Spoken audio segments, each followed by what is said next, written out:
మీకు ఏ వంట కావాలో చెప్పండి. అబ్బా నాయనమ్మా నువ్వు లేవే, అది చూస్తేనే అసలు నోరు ఊడిపోతుంది. ఏదైతే ఆ కలర్ చూసినా ఇప్పుడు ఈ టేస్ట్ వేరుంది.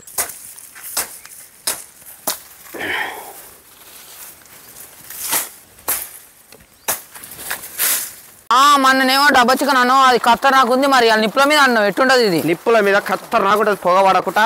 మీకేం అర్థమైతే లేదు, ఇవన్నీ ఎందుకు తెస్తుండు, ఈ ఈత పుల్లలు ఎందుకు, ఈ సొనగాయలు ఎందుకని అనుకుంటారు కదా మీరు. మాకెన్నడూ తెలియదు, ఇది ఫస్ట్ టైం తిన్నాం. మన డబ్బా చికెన్ ఫస్ట్ టైమే, ఇవాళ ఫస్ట్ టైం.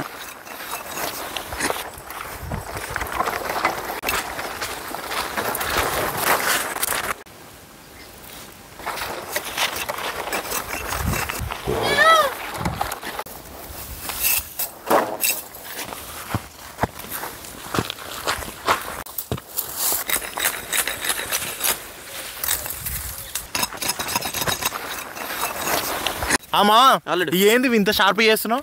ఈత పుల్లలు అయ్యేంటివి పోతుగోళ్ళు ఉంటాయి కదా, అవి సొనగాయలు. ఎందుకు మా కచ్చలు పెట్టుకుంటే ఏమవుతుంది? కచ్చలు పెట్టుకుంటే అది పొగ వస్తుంది. అవును అవును పొగ వస్తుంది, అందులో పడుతుంది కదా. అవును బూడిద వస్తుంది, పొగ అవుతుంది. అవును అది బ్యాడ్ స్మెల్ వస్తుంది. ఇదైతేనేమో బెటర్, దానికి పొగ రాదు, బూడిది కాదు, హీట్ ఎక్కువ ఉంటుంది. హీట్ ఎక్కువ ఉంటుంది, తొందరగా అయిపోతుంది మన కాల్చేది. మన వంట ఇప్పుడు ఈ రోజు ఏంటిది? కబాబు, చికెన్ కాల్చుడు. చికెన్ కబాబ్సా? ఇది మీ నాన్నమ్మ నేర్పించిందా లేకపోతే నువ్వు ఓన్ గా నీ స్టైల్లో నేర్చుకుంటా? లేదు లేదు, మా నాన్నమ్మ నేర్పించింది. ఏం కాదు. ఈ కచ్చలేమో కబాబుల గుచ్చి మంట మీద పెడతానుకో, సొనగాయలేమో ఇప్పుడు మనకు కచ్చలు పెట్టుకుంటే పొగ వస్తుంది అని ఇప్పుడు సొనగాయలు యూజ్ చేస్తున్నాం. ఎందుకంటే అది పొగ రాదు, ఏది ఇంకా మంట కూడా ఎక్కువసేపు ఉంటుంది, అది నిప్పులు కూడా ఎక్కువసేపు ఉంటాయి. కొద్దిగా ఆయిల్,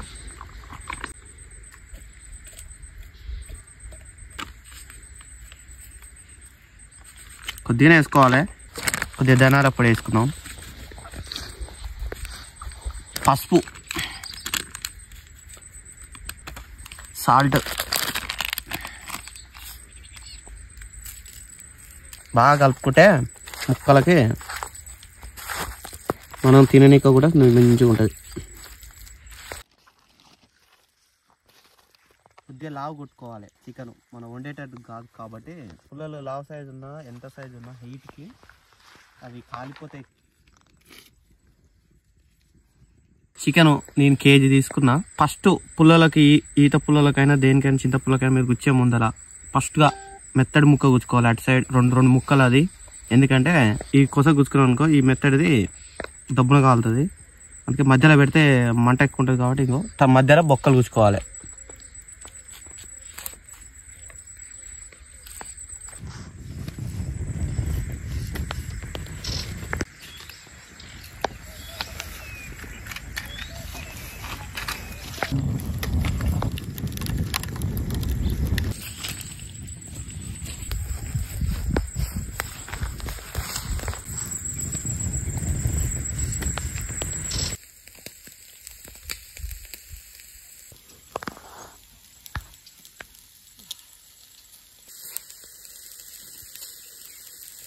అబ్బా మామ, ఆ చికెన్ నుంచి ఆయిల్ కారుకుంటూ పోతే అబ్బా అబ్బా అబ్బా అబ్బా అబ్బా. ఒకసారి చూపి ఇక్కడ ఎంత మంచిగానే మా స్మెల్.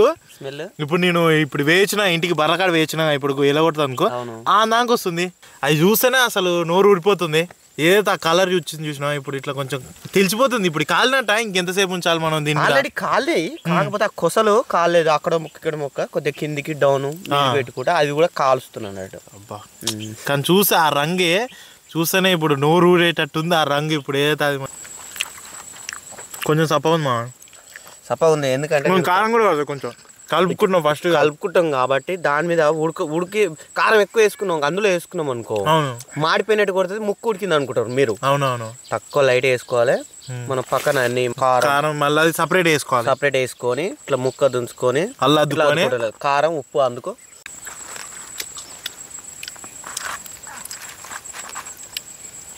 బా ఉడికిందా? ఉడికింది మా ముక్క కూడా లోపల నెరి ఓవర్గా కాకుండా చికెన్ ఎంత మంచిగా ఎంతవరకు ఉరికితే ఎంత బాగుంటుందో అంతవరకు ఉరికేది మంచిగా. టేస్ట్ కూడా మనకి చికెన్ వండుకున్నప్పుడు ఒక టేస్ట్, అవును అదే మనం ఇప్పుడు మనం గిత్త నిప్పులకి చికెన్ తెచ్చినాము నిప్పుల కార్చం గిత్త కాల్చుకొని ఆ టేస్ట్ కానీ ఏదో మనకి సొన్నకాయలు ఉన్నాయో ఈ టేస్ట్ వేరుంది. అదేమో మన చిన్నప్పుడుదేమో బూడిదలు వేసుకొని గిత్త కాల్చిస్తే అదే టేస్ట్. కానీ ఇది అన్ని కలుపుకొని ఉప్పు కారం ఇవన్నీ సరి సమానంగా కలుపుకొని మంటల మీద ఉడికినంత వరకు మంచిగా మగ్గినంత వరకు అట్లా కాల్చుకొని ఇట్లా ఈ కారంలో అద్దుకొని తింటుంటే వేరే లెవెల్. అది మన సబ్స్క్రైబర్లు అడిగేది మన ఊరోళ్ళు మనకు కలిసినప్పుడు నన్ను అడుగుతారు ఏమంటారు అనుకుంటున్నావు మా వాళ్ళు చేసుకొని తింటారా ఇవి మాకు కూడా ఏమైనా ఇస్తారా అని అడుగుతున్నారు. అందుకనే మీరు రావాలనుకుంటే ఒక 2 రోజుల ముందు కామెంట్ చేయండి. అశ్వత్థామ క్రియేషన్స్ సబ్స్క్రైబ్ చేసుకొని కామెంట్ చేయండి. మీకు ఏ వంట కావాలో చెప్పండి. ఆ వంట చేపించి వండి తినిపించి బాధ్యత మాది. ఒక 2 రోజుల ముందు కామెంట్ చేయండి. ఆ కామెంట్ కూడా ది బెస్ట్ కామెంట్ ఎవరైతే మంచి కామెంట్ మాకు మంచి వంటకం ఏదైతే మీరు సజెస్ట్ చేసి ఇది అంటారో ఆ వంటకం మీకు చేసి తినిపించే బాధ్యత మా